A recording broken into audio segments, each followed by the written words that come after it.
দেশে 13 বছর বয়সী বাচ্চাকে ধর্ষণ করা হয়, ক্লাস 3 তে পড়ে 7 বছর বয়সী বাচ্চাকে ধর্ষণ করা হয়। এরা কি মানুষ না জানোয়ার? আমার দেশে বৃষ্টি কিভাবে হবে? এই কথাগুলো বললে শুভাকাঙ্ক্ষীরা বলে তারা আমার ভালো চায় যে হুজুর একটু আস্তে ধীরে বললেন। প্রিয় উপস্থিতি, তো বলছিলাম আজকে যে বিষয়ের উপর আলোচনা করব, জুমার নামাজের গুরুত্ব এবং ফজিলত। সম্মানিত উপস্থিতি, জুমা শব্দটি আরবি, এর বাংলা আবিধানিক অর্থ হচ্ছে জমা করা, জড়ো হওয়া, একত্রিত হওয়া, সমাবেশ করা, সমাবেশিত হওয়া। ইয়াউমুল জুমাআতি শব্দের অর্থ হচ্ছে সমাবেশের দিন। এখন প্রশ্ন হতে পারে কেন এই দিনটাকে জুমা নামে নামকরণ করা হলো? কারণ হতে এই দিনে পৃথিবীর বিভিন্ন প্রান্ত থেকে হযরত আদম আলাইহিস সালাতু ওয়াস সালামকে তৈরির কাদামাটি জমা করা হয়েছিল, এই জন্য একে জুমা নামে নামকরণ করা হয়েছে। কারণ হতে এই দিনে হযরত আদম আলাইহিস সালাতু ওয়াস সালামকে জান্নাত থেকে পৃথিবীতে নামিয়ে দেওয়া হয়েছে, এই জন্য একে জুমা নামে নামকরণ করা হয়েছে। কারণ হতে এই দিনে হযরত আদম আলাইহিস সালাতু ওয়াস সালাম এবং হাওয়া আলাইহিস সালাতু ওয়াস সালামকে সৃষ্টি করার পর তাদের দুজনকে একত্রিত করা হয়েছে, এই জন্য একে জুমা নামে নামকরণ করা হয়েছে। আবার কারণ হতে এই দিনে এই পৃথিবীর সব কিছু ধ্বংস হয়ে যাবে, এই জন্য একে জুমা নামে নামকরণ করা হয়েছে। আবার কারণ হতে ভূলোক, ধুলোক, আসমান, জমিন, চন্দ্র, সূর্য, গ্রহ, নক্ষত্র, পাহাড়, পর্বত সব কিছু ধ্বংস হওয়ার পর এই দিনে আল্লাহ পাক রব্বুল আলামিন বিচারের মাঠ কায়েম করবেন, হাসরের ময়দান করবেন। হাসর শব্দের অর্থ হচ্ছে জমা করা, এই জন্য এই দিনকে জুমা নামে নামকরণ করা হয়েছে। প্রিয় উপস্থিতি, আল্লাহ পাক রব্বুল আলামিন সমগ্র মানব জাতির জন্য পৃথিবীর শুরুলগ্ন থেকে শুরু করে এখন পর্যন্ত এই জুমার দিনটাকে সমাবেশের দিন হিসাবে নির্ধারণ করেছিলেন, কিন্তু আমাদের পূর্ববর্তী উম্মতগণ তা পালন করতে ব্যর্থ হয়।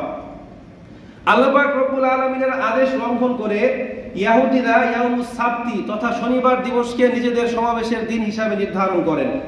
আবার খ্রিস্টানরা ইয়াউমুল আহাদ তথা রবিবার দিবসকে নিজেদের সমাবেশের দিন হিসাবে নির্ধারণ করেন। কিন্তু আল্লাহ পাক রব্বুল আলামিন উম্মতে মুহাম্মদীকে তৌফিক দিয়েছেন, এই জন্য তারা আল্লাহর পছন্দ করা দিনটাকে নিজেদের সমাবেশের দিন হিসাবে নির্ধারণ করতে পেরেছেন। এই জন্য আবার অন্তরে অন্তঃস্থল থেকে কৃতজ্ঞতা জ্ঞাপন করি, আলহামদুলিল্লাহ। উপস্থিতি, জুমার দিন হচ্ছে সপ্তাহের সর্বশ্রেষ্ঠ দিন। আর কোনো দিন, কোনো বছর, কোনো মাস, কোনো সময়, কোনো স্থান, কাল, ব্যক্তি, বস্তুকে মর্যাদা দেওয়ার একক এখতিয়ার একজনের আছে। জোরে বলতে হবে, তিনি কে? সূরাতুল কসস 68 নম্বর আয়াত। আল্লাহ বলেন, ওয়া রাব্বুকা ইয়াখলুকু মা ইয়াশাউ ওয়া ইয়াখতার। আপনার রব যা ইচ্ছা তা সৃষ্টি করেন, যাকে ইচ্ছা মনোনীত করেন। যেমনি ভাবে আল্লাহ পাক রব্বুল আলামিন সমস্ত ফেরেশতাদের মধ্যে সাইয়েদনা জিবরাইল আলাইহিস সালাতু ওয়াস সালামকে শ্রেষ্ঠত্ব দান করেছেন। 365 দিনের মধ্যে ইয়াউমু আরাফা তথা আরাফা দিবসকে শ্রেষ্ঠত্ব দান করেছেন। 365 রাতের মধ্যে লাইলাতুল কদর রজনীকে সম্মানিত করেছেন। আবার সমস্ত আসমানি কিতাবের মধ্যে বিশ্ব মানবতার মুক্তির দিশারি মহাগ্রন্থ আল কুরআনকে শ্রেষ্ঠ বলে ঘোষণা করেছেন। সমস্ত নবী রাসূলদের মধ্যে বিশ্বনবী সাল্লাল্লাহু আলাইহি ওয়াসাল্লামকে শ্রেষ্ঠত্ব দিয়েছেন। সেই আল্লাহ পাক রব্বুল আলামিনই এই জুমার দিনকে 7 দিনের শ্রেষ্ঠ দিন হিসাবে ঘোষণা করেছেন। প্রিয় উপস্থিতি, কিতাবের নাম সুনানে ইবনে মাজাহ, হাদিস নাম্বার 1084। রাসূল করিম সাল্লাল্লাহু আলাইহি ওয়াসাল্লাম বলেন, ইন্না ইয়াউমাল জুমআতি সাইয়্যিদুল আইয়াম ওয়া আ'যামুহা ইনদাল্লাহ ওয়া ফীহি খামসুন খিলালিন খালাকাল্লাহু ফীহি আদামা ওয়া আহবাতাল্লাহু ফীহি আদামা ইলাল আরদ ওয়া ফীহি তাওয়াফাল্লাহু আদম ওয়া ফীহি সাআ লা ইয়াসআলুল্লাহু ফীহাল আবদা ইল্লা শাইআন ইল্লা আ'তাহু মা লাম ইয়াসআল হারাম ওয়া ফীহি তাকুমুস সাআ মা মিন মালাকিন মুকাররাবিন ওয়ালা সামাই ওয়ালা জিবালিন ওয়ালাল আরদি ওয়ালা রিয়াহিন ইল্লা ওয়া হুন্না ইউশফিকনা মিন ইয়াউমিল জুমআতি আও কামা ক্বালা আলাইহিস সালাতু ওয়াস সালাম। রাসূল বলেন, নিশ্চয়ই জুমার দিনটি সপ্তাহের সর্বশ্রেষ্ঠ দিন। ওয়া আ'যামুহা ইনদাল্লাহ, এবং আল্লাহর নিকট একটা বিশেষ মর্যাদার দিন। ওয়া ফীহি খামসুন খিলালিন, আর এই দিনের 5টি বৈশিষ্ট্য আছে। কয়টা বৈশিষ্ট্য? 5টা বৈশিষ্ট্য। খালাকাল্লাহু ফীহি আদম, এই দিন আল্লাহ পাক রব্বুল আলামিন হযরত আদম আলাইহিস সালাতু ওয়াস সালামকে সৃষ্টি করেন। ওয়া আহবাতাল্লাহু ফীহি আদামা ইলাল আরদ, এই দিন আল্লাহ পাক রব্বুল আলামিন আদম আলাইহিস সালাতু ওয়াস সালামকে পৃথিবীতে পাঠিয়ে দেন। তাওয়াফাল্লাহু আদম, এই দিন আল্লাহ পাক রব্বুল আলামিন আদম আলাইহিস সালাতু ওয়াস সালামকে ক্ষমা করেন। ওয়া ফীহি সাআ লা ইয়াসআলুল্লাহু ফিহা আল-আবদা শাইআন ইল্লা আ'তাহু মা লাম ইয়াসআল হারাম। এই দিন এমন একটি মুহূর্ত আছে যখন বান্দা আল্লাহ পাক রব্বুল আলামিনের নিকট দোয়া করলে আল্লাহ তার দোয়া কবুল করে যদি সে হারাম কিছু না চায়। এরপর রাসূল বলেন ওয়া ফিহি তাকুমুস সাআ, এই জুমার দিনে কিয়ামত সংঘটিত হবে। মা মিন মালাকিন মুকাররাবিন ওয়ালা সামাই ওয়ালা জিবালিন ওয়ালা রিয়াহিন ইল্লা ওয়া হুন্না ইউশফিকনা মিন ইয়াউমিল জুমআতি। এই জন্য জুমার দিনে আসমান, জমিন, চন্দ্র, সূর্য, গ্রহ, নক্ষত্র, পাহাড়, পর্বত, বাতাস এই সব কিছু ভীত সন্তুষ্ট থাকে কিয়ামত সংঘটিত হওয়ার ভয়ে, শুধুমাত্র মানুষ বাদে। ঠিক কিনা? জুমার দিনটি তো হচ্ছে আমাদের জন্য ঈদের দিন, যা ইচ্ছা তাই করি, ঠিক কিনা?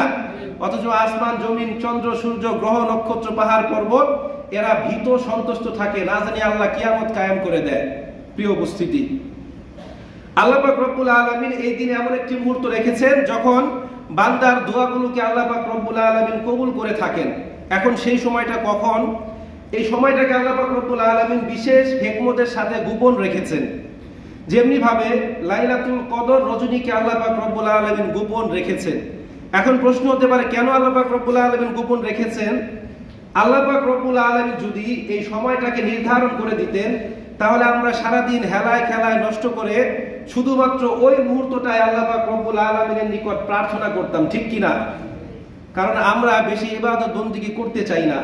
আর আল্লাহ পাক রব্বুল আলামিন চায় বান্দা যেন বেশি বেশি আল্লাহ পাক রব্বুল আলামিনের ইবাদত বন্দেগী করে। এই জন্য আল্লাহ পাক রব্বুল আলামিন এই সময়গুলোকে লাইলাতুল কদর, এরপরে জুমার দিনের দোয়া কবুলের মুহূর্তগুলোকে বিশেষ হিকমতের সাথে গোপন রেখেছেন, যেন বান্দা এই সময়টাকে তালাশ করতে গিয়ে আল্লাহর নিকট একটু বেশি বেশি চেয়ে নেয়। প্রিয় উপস্থিতি, তারপর এই বিশেষ মুহূর্তটাকে লাভ করার জন্য উলামায়ে কেরাম কিছু সম্ভাব্য সময়ের কথা উল্লেখ করেছেন। উপমহাদেশের বিখ্যাত আলেম শাহ ওয়ালিউল্লাহ মুহাদ্দিসে দেহলভী রাহমাতুল্লাহি আলাইহি বলেন, দুইটা সময়ের কথা উল্লেখ করেছেন। একটা হচ্ছে জুমার দিন ইমাম সাহেব যখন খুতবা দেওয়ার জন্য মিম্বারে ওঠেন তখন থেকে শুরু করে নামাজ শেষ হওয়ার আগ পর্যন্ত যে কোনো একটা সময়ের মধ্যে আল্লাহ পাক রব্বুল আলামিন বান্দার দোয়া কবুল করেন। আরেকটা হচ্ছে জুমার দিন আসরের পর থেকে শুরু করে মাগরিবের আগ পর্যন্ত যে কোনো সময়ে আল্লাহ পাক রব্বুল আলামিন বান্দার দোয়া কবুল করেন। এছাড়া সপ্তাহের প্রত্যেক দিন আসরের পরে মাগরিবের পূর্বক্ষণে দোয়া কবুলের সময়। আজকে আমি আপনাদের সামনে মিম্বারে বসেছি, আমার মনে হচ্ছে এই যে আসরের পরে মাগরিবের আগে দোয়া কবুলের সময় আমার এই দোয়াটা কবুল হয়েছে। আমি প্রায় সময় এই দোয়া করতাম। যেদিন সিভিল এভিয়েশনে চাকরির সার্কুলার দেয় আমি এই জবটাতে অ্যাপ্লাই করি, ওই দিন থেকে আমি আল্লাহর কাছে এই দোয়া করেছি। প্রিয় উপস্থিতি, যাই হোক, তো এই বিশেষ সময়টাকে আমরা সবাই লাভ করার চেষ্টা করব। এখন এই জুমার দিনে আল্লাহ পাক রব্বুল আলামিনের নিকট বান্দার সবচাইতে প্রিয় বা পছন্দনীয় আমল হচ্ছে 2 রাকাত জুমার নামাজ। এখন কিভাবে শুরু হলো এই জুমার নামাজ? এর পিছনে একটা ঐতিহাসিক প্রেক্ষাপট বা ব্যাকগ্রাউন্ড আছে। রাসূল কারীম সাল্লাল্লাহু আলাইহি সাল্লাম মক্কা থেকে মদিনায় হিজরত করার সময় কুবা নামক স্থানে 14 দিন অবস্থান করেন এবং সেখানে একটি মসজিদ নির্মাণ করেন। তার নাম হয় মসজিদুল কুবা। ইসলামের ইতিহাসে এটাই সর্বপ্রথম মানুষ নির্মিত কোনো মসজিদ। বলেন, ইসলামের ইতিহাসে সর্বপ্রথম মসজিদের নাম কি? আর একটু জোরে বলতে হবে, মসজিদের নাম কি? মসজিদুল কুবা। এই মসজিদুল কুবার একটা বিশেষ বৈশিষ্ট্য আছে।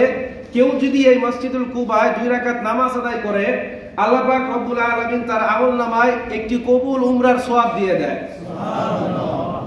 দলিল কিতাবের নাম সুনান ইবনে মাজাহ, হাদিস নাম্বার 1412। قال رسول الله صلى الله عليه وسلم من تطهر في بيته ثم اتى مسجد كوبا فصلى صلاه كانت له كاجر عمره। রাসূল বলেন, যে ব্যক্তি ঘর থেকে পবিত্রতা অর্জন করে মসজিদুল কুবায় এসে 2 রাকাত নামাজ আদায় করে কানাত লাহু কাজরি উমরা, সে যেন একটি উমরা আদায় করলো। তো এই কুবা নামক স্থানে 14 দিন অবস্থান করার পর রাসূল কারীম সাল্লাল্লাহু আলাইহি ওয়াসাল্লাম সেখান থেকে আবার মদিনার দিকে রওনা হয়।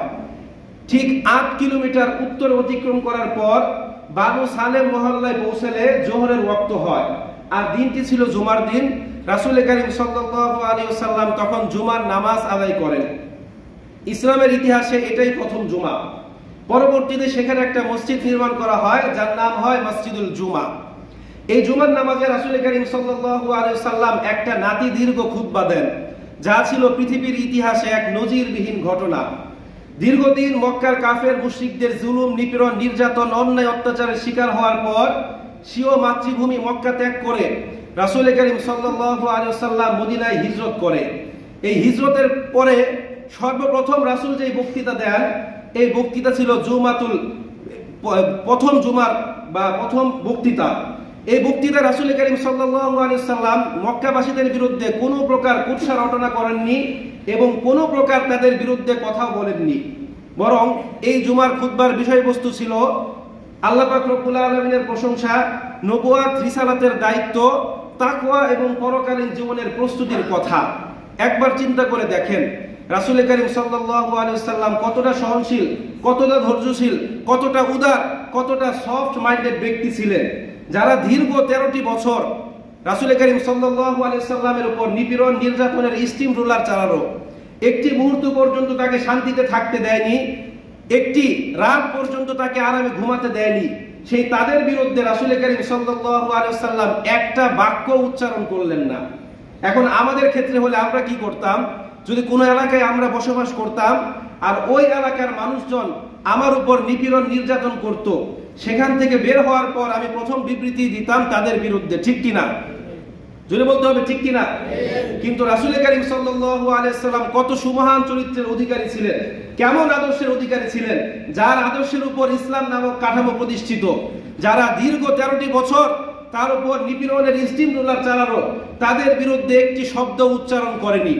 আজকে যারা ইসলামকে জঙ্গিবাদ বলে, সন্ত্রাসবাদ বলে, মৌলবাদ বলে, উগ্রবাদ বলে, তাদেরকে চোখে আঙ্গুল এবং কানে আঙ্গুল দিয়ে শুনিয়ে দিতে চায় ইসলাম জঙ্গিবাদ শেখায় না, ইসলাম সন্ত্রাসবাদ শেখায় না, ইসলাম উগ্রবাদ শিখায় না, ইসলাম মৌলবাদ শিখায় না, ইসলাম জঙ্গিবাদ প্রতিহত করা শিখায়, ইসলাম সন্ত্রাস দমন করা শিখায়, ইসলাম উগ্রবাদ নির্মূল করা শিখায়, ইসলাম শিখায় কিভাবে সমাজে দীর্ঘস্থায়ী শান্তি প্রতিষ্ঠা করতে হয়, ইসলাম শিখায় জাতি, ধর্ম, বর্ণ নির্বিশেষে কিভাবে সকলের প্রতি সাহায্য, সহযোগিতা, সহমর্মিতার হাত বাড়িয়ে দিতে হয়। জোরে বলতে হবে, ঠিক কিনা? ইসলাম শিখায় সুমহান চরিত্রের অধিকারী কিভাবে হতে হয়। রাসূল করিম সাল্লাল্লাহু আলাইহি ওয়াসাল্লামের এই সুমহান চরিত্রে মুগ্ধ হয়ে আল্লাহ পাক রব্বুল আলামিন সূরাতুল কলামের 4 নম্বর আয়াত অবতীর্ণ করলেন। আল্লাহ বলেন, ইন্নাকা লাআলা খুলুকিন আযীম, হে নবী, নিশ্চয়ই আপনি মহান চরিত্রের অধিকারী। আজকে মুসলমানের সন্তান এই মহান চরিত্রের অধিকারী ব্যক্তির আদর্শ বাদ দিয়ে কাদের আদর্শের পিছনে ছুটছে? আজকে আমার দেশের সেলুনগুলোতে চুল কাটতে গেলে বলে আমাকে মেসির কাটিং দিয়ে দাও, সাকিব আল হাসানের কাটিং দিয়ে দাও, আমাকে নেইমারের কাটিং দিয়ে দাও। জোরে বলতে হবে, ঠিক কিনা? প্রিয় উপস্থিতি, আজকে মুসলমানের সন্তান আদর্শ হিসাবে বিজাতির কৃষ্টি, কালচার, সভ্যতা, সংস্কৃতিকে অনুকরণ করে। প্রিয় উপস্থিতি, আজকের আলোচনার বিষয়বস্তু হচ্ছে জুমার নামাজের গুরুত্ব এবং ফজিলত। তাই আমি আদর্শের দিকে যাচ্ছি না। জুমার দিনটি হচ্ছে অত্যন্ত ফজিলতপূর্ণ একটি দিন। কিতাবের নাম সুনানে আবু দাউদ, হাদিস নাম্বার 343। হাদিসের বর্ণনাকারী হযরত আবু হুরায়রা রাদিয়াল্লাহু তাআলা আনহু, তিনি বলেন, মানি গতাসালা ইয়াওমান মিনাল জুমআতি ওয়া লাবিসা মিন আহসানি থিয়াবিহি ওয়া মাসসা মিন তিবিন ইন কানা ইনদাহু সুম্মা আতাল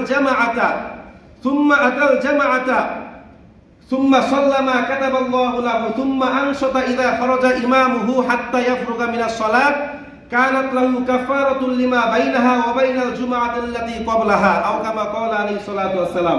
রাসূল বলেন, যে ব্যক্তি জুমার দিন অত্যন্ত সুন্দর করে গোসল করলো, এরপর তার যে কাপড় চোপড়গুলো আছে এর মধ্যে সর্বোত্তম কাপড়টা পরিধান করলো, তার নিকট যদি কোনো প্রকার হালাল সুগন্ধি, আতর, সেন্ট, স্প্রে যাই বলেন এগুলো থাকার পর পরিধান করলো, এরপর জুমার নামাজের জন্য মসজিদে আসলো, কাউকে না ডিঙিয়ে যেখানে জায়গা পায় সেখানেই বসলো, মানুষকে কষ্ট না দিয়ে।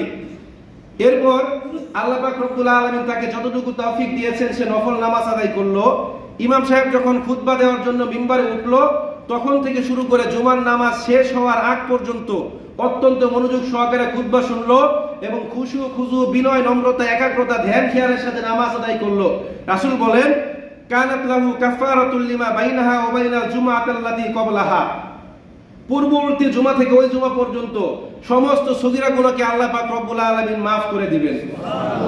সবাই সুবহানাল্লাহ পড়েছি। সুবহানাল্লাহ বলতেও আমরা কৃপণতা করি। জোরে বলি সুবহানাল্লাহ। এটা বললে তো আর পকেট থেকে টাকা দিতে হবে না। একবার সুবহানাল্লাহ বললে কি পরিমাণ ফজিলত, আমরা সুবহানাল্লাহটা পর্যন্ত বলতে চাই না। প্রিয় উপস্থিতি, পুরো এক সপ্তাহের গুনাহ খাতা আল্লাহ পাক রব্বুল আলামিন maaf করে দিবেন। এত বড় ফজিলতের কথা শোনার পর এই একটা দিন যতটা আগ্রহ উৎসাহ উদ্দীপনা নিয়ে আমাদের মসজিদে আসার কথা ছিল, আমরা তাও করি না, বরং মসজিদে আসি নামাজ শুরু হওয়ার 1 মিনিট আগে, ঠিক কিনা? অথচ জুমার দিন যারা আগে আগে মসজিদে আসে তাদের ব্যাপারে বিভিন্ন পুরস্কারের কথা রাসূল ঘোষণা করেছেন। কিতাবের নাম সহিহ বুখারী, হাদিস নাম্বার 929। قال رسول الله صلى الله عليه وسلم إذا كان يوم الجمعة وقفت الملائكة على باب المسجد فتكتبون الأول فالأول। রাসূল বলেন, যখন জুমার দিন আসে তখন ফেরেশতারা দৌড়াদৌড়ি করতে করতে মসজিদের দরজার সামনে খাতা কলম নিয়ে উপস্থিত হয়। ফাতাকতুবুনাল আউয়ালা ফাল আউয়ালু, এরপর তারা জুমার নামাজে আগমনকারীদের স্তর বা ক্রোনোলজি খাতার মধ্যে লিপিবদ্ধ করতে থাকে, সিরিয়াল লিখতে থাকে, কে আগে আসলো কে পরে আসলো।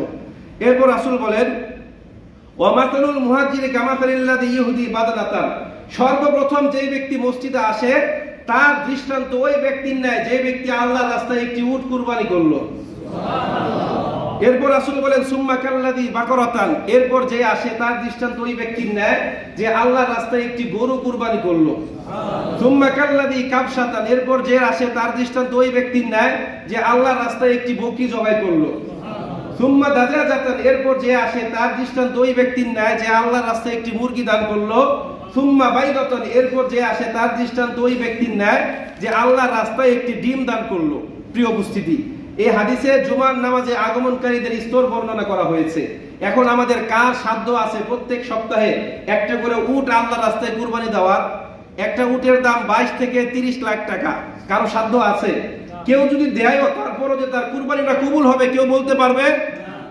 কিন্তু রাসূল করিম সাল্লাল্লাহু আলাইহি সাল্লাম গ্যারান্টি দিচ্ছেন, ওয়ারেন্টি দিচ্ছেন, কেউ যদি আগে ভাগে মসজিদে আসে, তার অন্তরে যদি ইখলাস থাকে, নিয়ত সহি থাকে, ওই ব্যক্তিকে আল্লাহ পাক রব্বুল আলামিন আল্লাহর রাস্তায় একটি কবুল উট কুরবানি করার সওয়াব দিয়ে দিবেন। প্রিয় উপস্থিতি, এত সুসংবাদ, এত পুরস্কারের কথা শুনেও আমরা দুনিয়া প্রিয় মানুষ এটাকে গুরুত্ব দিতে চাই না। আজকে আমরা নগদে বিশ্বাসী। হযরত আব্দুল্লাহ ইবনে মাসউদ রাদিয়াল্লাহু তাআলা আনহু বলেন, সাধারণ মানুষের মধ্যে পরকালীন জীবনের চাইতে দুনিয়ার জীবনকে প্রাধান্য দেওয়ার প্রবণতা লক্ষ্য করা যায়। কারণ মানুষ অনুপস্থিতের উপর উপস্থিতকে প্রাধান্য দেয়। ইহকালীন জীবনের সুখ শান্তি নাজ নিয়ামত আমাদের সামনে উপস্থিত, এই জন্য আমরা ইহকালকে প্রাধান্য দেই। আর পরকালীন জীবনের সুখ শান্তি নাজ নিয়ামত আমাদের কাছে অনুপস্থিত। ইবনে মাসউদ রাদিয়াল্লাহু তাআলা আনহু বলেন, অপরিণামদর্শী লোকেরা অনুপস্থিতির উপর উপস্থিতকে প্রাধান্য দেয়, যা তাদের জন্য দীর্ঘস্থায়ী ক্ষতির কারণ হয়ে দাঁড়ায়। জোরে বলতে হবে, ঠিক কিনা? প্রিয় উপস্থিতি, এত ফজিলতের কথা শুনেও আজকে আমার দেশের মানুষ মসজিদে আসে, জুমার নামাজের খুতবাটা যখন শেষ হয়ে যায়, যখন ইমাম সাহেব আল্লাহু আকবার বলে নামাজে দাঁড়াবে, তখন মসজিদে আসে, ঠিক কিনা? অনেকে খুতবাটাও সঠিক সময়ে শুনে না, খুতবাটাও ঠিক মতো শুনে না। অথচ জুমার নামাজের খুতবা জুমার নামাজের একটা অংশ। জুমার দিন খুতবা শোনা ওয়াজিব। এই খুতবার সময় কারো দিকে তাকানো যাবে না, কারোর সাথে কোনো প্রকার কথা বলা যাবে না। এমন যদি পাশে কেউ কথাবার্তা বলে, এই চুপ করেন, এই কথাটা পর্যন্ত তাকে বলা যাবে না। প্রিয় উপস্থিতি, এই জুমার নামাজের খুতবা প্রথমে রাসূল করিম সাল্লাল্লাহু আলাইহি সাল্লাম 2 ঈদের নামাজের খুতবার ন্যায় নামাজের পরে দিতেন।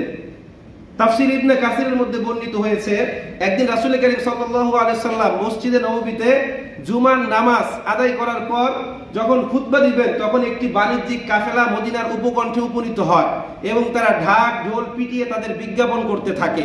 তখন নবদীক্ষিত একদল সাহাবী খুতবা না শুনে বাণিজ্যিক পণ্য ক্রয় করার জন্য সেখানে চলে যায়, গুটি কয়েক সাহাবী ছাড়া। রাসূল করিম সাল্লাল্লাহু আলাইহি সাল্লামের চেহারা মুবারক লাল হয়ে যায়। তিনি খুতবা শেষ করে সাহাবীদের বলেন, যদি তাদের মতো তোমরাও চলে যেতে, এই গোটা মদিনা উপত্যকা অগ্নিতে পরিপূর্ণ হয়ে যেত। তখন আল্লাহ পাক রব্বুল আলামিন সূরাতুল জুমআর 9 নম্বর আয়াতে কারিমা অবতীর্ণ করেন।